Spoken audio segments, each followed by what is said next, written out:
예전에 한번 말씀을 드린 적이 있는 것 같아요. 우리 나라의 전 유엔 사무총장으로 있었던 반기문 씨께서 새로운 해를 맞으면서 어떤 글을 쓰셨다라고 알려져서 많은 사람들이 반기문 전 총장의 새해 글이라고 알려졌지만 사실은 그렇지 않고 제프 딕슨이라는 호주의 아주 유명한 항공사의 CEO였던 그분이 이 세대를 바라보면서 기록했던 인터넷에 떠도는 글들이 그렇게 알려진 글이 있었죠. 그 글이 얼마나 유명했는지 오늘 제가 한 번 더 읽어보면 오늘 이 시대에 우리를 향한 어떤 메시지가 들릴 것 같습니다. 건물은 높아졌지만 인격은 더 작아졌다. 고속도로는 넓어졌지만 시야는 더 좁아졌다. 소비는 많아졌지만 더 가난해지고 더 많은 물건을 사지만 기쁨은 줄어들었다. 집은 더 커졌지만 가족은 더 적어지며 더 편리해졌지만 시간은 더 없이 부족하다. 학력은 높아졌지만 상식은 부족하고 지식은 많아졌지만 판단력은 여전히 모자란다. 전문가들은 늘어났지만 문제는 더 많아졌고 약은 많아졌지만 건강은 더 나빠진다. 너무 분별 없이 소비하고 너무 적게 웃고 너무 빨리 운전하고 너무 성급히 화를 낸다. 너무 많이 마시고 너무 많이 피우며 너무 늦게까지 깨어있고 너무 지쳐서 일어나며 너무 책을 적게 읽고 텔레비전은 너무 많이 본다. 그리고 너무 드물게 기도한다. 가진 것은 몇 배가 되었지만 가치는 더 줄어들었다. 말은 너무 많이 하고 사랑은 적게 주며 거짓말을 너무 자주 한다. 이런 내용들의 이야기들이 계속적으로 펼쳐지고 있습니다. 그런데 이 글이 세상 사람들에게 알려지자 이 글들이 굉장히 많은 사람들에게 퍼날라기 시작했습니다. 왜 그럴까요? 왜 많은 사람들에게 이 글이 순식간에 확산되었을까요? 그건 바로 우리 시대의 우울한 감정을 드러내는 글이었기 때문에 그렇습니다. 그러면서 사람들은 이렇게 얘기를 합니다. 이 글이 이렇게 인기가 있는 건 이 땅에 희망이 없다는 것을 말해준다는 겁니다. 그래서 사람들은 묻기 시작하죠. 정말 이 땅에서 우리는 희망을 노래할 수 있을까? 스티븐 킹이라는 아주 유명한 소설가가 있죠. 그분의 중편 소설 가운데 쇼생크 리뎀션이라는 책이 있습니다. 영화로도 나온 것이죠. 그 책에 보면 이런 대목이 나타납니다. 사실 이 책의 줄거리는 이렇죠. 이 소설의 주인공 앤디는 아내를 죽였다는 혐의를 받고 종신형을 선고받습니다. 그리고 가장 폭력적이며 가장 무시무시한 중범죄자들이 거하고 있는 쇼생크라는 감옥에 수감이 되고 맙니다. 악랄한 교도소장과 간수들의 못살게 구는 등살과 거친 죄수들에 의해서 괴롭힘을 당하던 앤디는 이제 이렇게 생각합니다. 탈출해야지. 그리고 나서는 소설 마지막 부분에 가면 그는 이 탈출에 성공하면서 희망을 노래하는 그런 소설입니다. 그런데 이 소설의 핵심 키워드 두 단어만 우리가 이렇게 얘기하자라 건다면 두 단어가 있습니다. 자유와 희망이라는 단어입니다. 이 희망과 관련된 소설의 한 주 부분에는요, 이런 대사들이 나타납니다. 앤디의 감옥소에 있던 친구 레드가 희망에 대해서 앤디에게 이렇게 말해주는 대목입니다. 앤디, 희망이라고 말했어? 내가 자네에게 이야기 하나를 들려주지. 희망이란 건 정말로 위험한 것이야. 희망은 사람을 미치게 만든다고. 사실 이 감옥 안에서는 아무 슬짝에도 없는 것이 희망이라는 거야. 이 사실을 명심해. 희망은 우리를 미치게 하는 거야. 그러니 희망을 버리고 이 감옥에서 적응 잘하고 사는 것이 우리의 인생이야. 라고 일러줍니다. 소망을 가지고 사는 것, 희망을 가지고 사는 것이 이 세상에는 아무런 가치가 없다는 거죠. 소용이 없다는 겁니다. 상황이 꽉 막히고 자유가 억압당하는 이 교도소에서는 그게 불가능하다고 레드는 앤디를 그렇게 설득합니다. 여러분 이 소설책을 혹시 읽어보신 분이 있든지 아니면 그 영화를 보신 분이 있든지 그것을 보다 보면요 이런 생각을 합니다. 우리의 가슴이 뜨끔해집니다. 가슴이 턱 막힙니다. 왜냐하면 이 땅에 있는 청년들도 우리에게 이렇게 묻습니다. 미래의 희망을 걸어볼 수 있는 게 이 나라가 맞나요? 어떤 그리스도인들은 목사인 저에게 이렇게 질문을 던집니다. 한국교회의 미래의 희망을 걸어도 되나요? 한국교회가요? 많은 사람들이 희망에 대하여 암울함을 느끼고 있습니다. 이 땅에 정말 희망이 있는가? 근데 제가 오늘 본문을 여러분과 함께 두 구절을 읽었죠. 여러분 13절을 재빨리 다시 보실래요? 여호와께서 하늘에서 쿠보보사. 14절을 다시 또 눈여겨보실래요? 곧 그가 거하시는 곳에서 세상의 모든 거민들을 쿠보 살피사. 15절도 보실래요? 그는 그들 모두의 마음을 치으시며 그들이 하는 일을 쿠보 살피시는도다. 사실은 성경 이것저것 특별히 시편에는요 하나님이 쿠보 보신다라는 말들이 굉장히 많이 나타나는데 그 중에 그냥 이 구절을 제가 택해서 여러분과 읽었습니다. 왜냐하면 저는 여기서 여러 가지 해석이 가능하지만 한 가지 얘기를 강조하고 싶었기 때문입니다.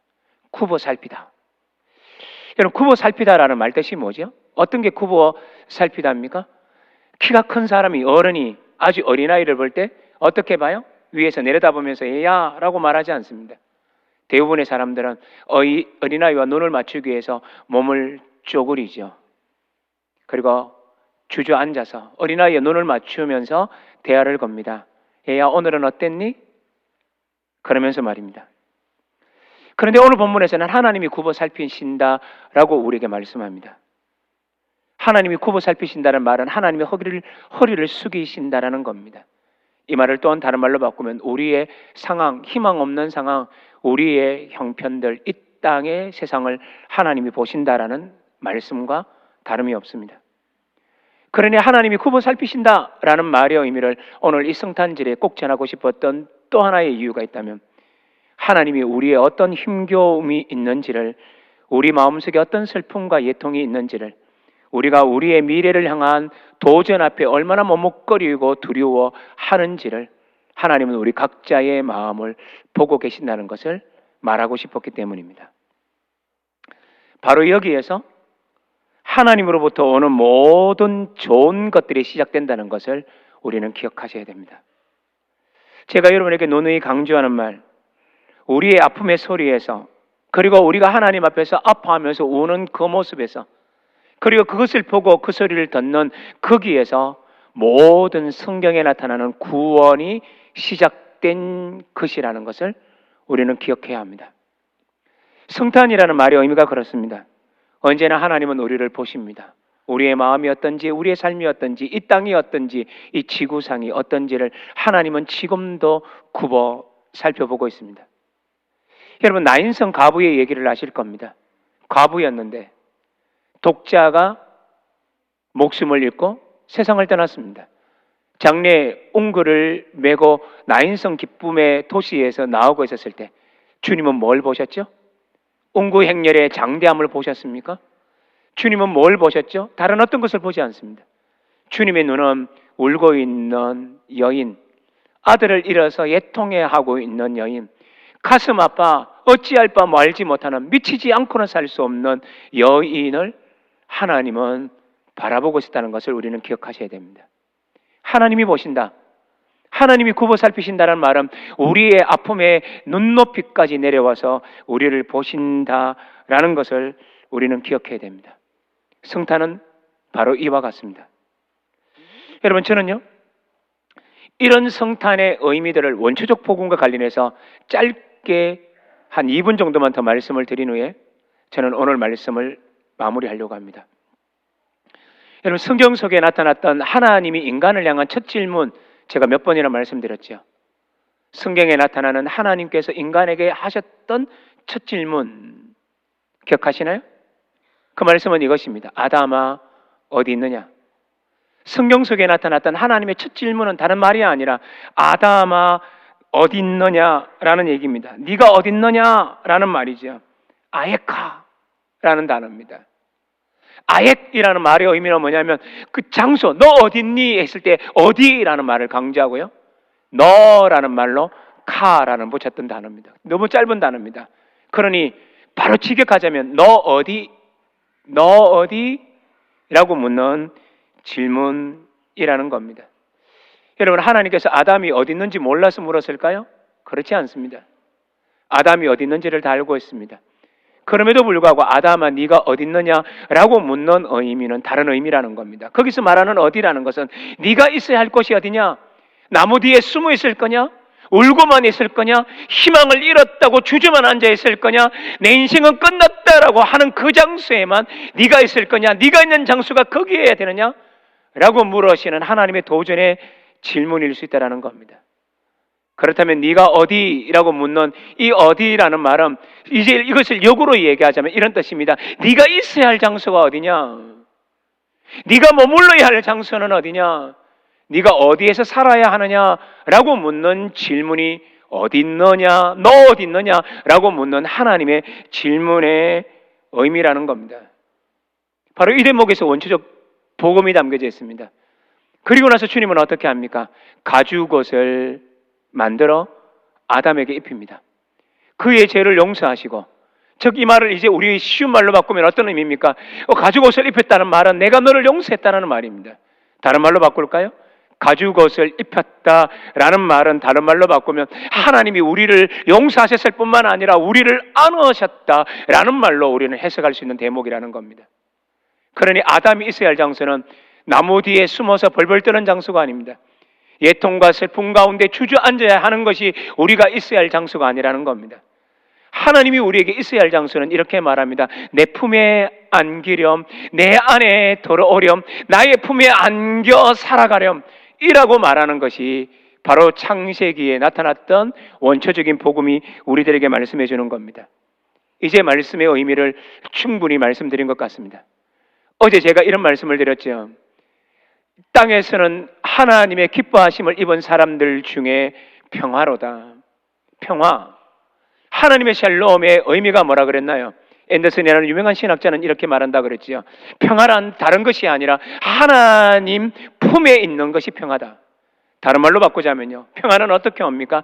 하나님이 우리를 와락 안아주시는 것에 평화가 넘친다라는 것을 우리들에게 말씀해 주고 있습니다. 그러니 오늘 본문도 우리에게 이렇게 말하고 있습니다. 하나님이 굽어 살피십니다. 누가 아픈지, 누가 힘든지, 누가 우는지, 누가 미래를 향하여서 불안 가운데 떨고 있는지. 그때 주님은 이렇게 말합니다. 다가오셔서 넌 어디 있니? 나무 뒤에 숨지 말라고 얘기합니다. 절망을 택하지 말라고 얘기합니다. 도리어 주님은 다가오셔서 가죽옷을 입히신다는 말의 의미는 내가 너를 안으련다. 너는 나의 전부란다. 난 너와 함께 할 것이란다. 이것이 성탄의 의미입니다. 이 땅에 가난하고 힘들고 어렵고 전쟁과 지진과 기근 속에 헤매고 있는 모든 이들에게도, 그리고 오늘을 살아가는 우리의 삶들 속에 희망이 어디 있느냐 부르짖는 이들에게 하나님은 이렇게 대답합니다. 예수를 붙들라, 하나님을 붙들라, 기도하며 주님 품에 안기라. 바로 그곳에서 평화는 시작되나니 우리에게 말씀합니다. 오늘도 우리는 이 다짐으로 이 예배를 드리고 있습니다. 하나님, 난 주님 품에 안겨 이 시간 예배합니다.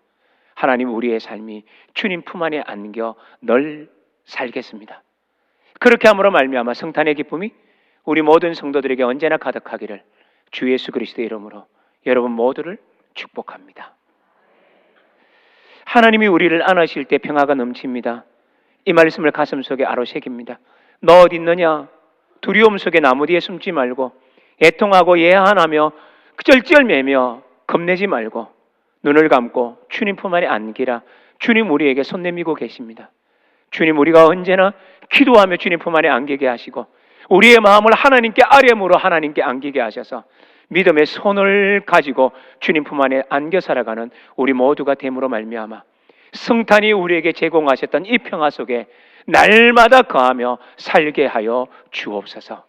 예수님 이름으로 기도하옵나이다. 아멘.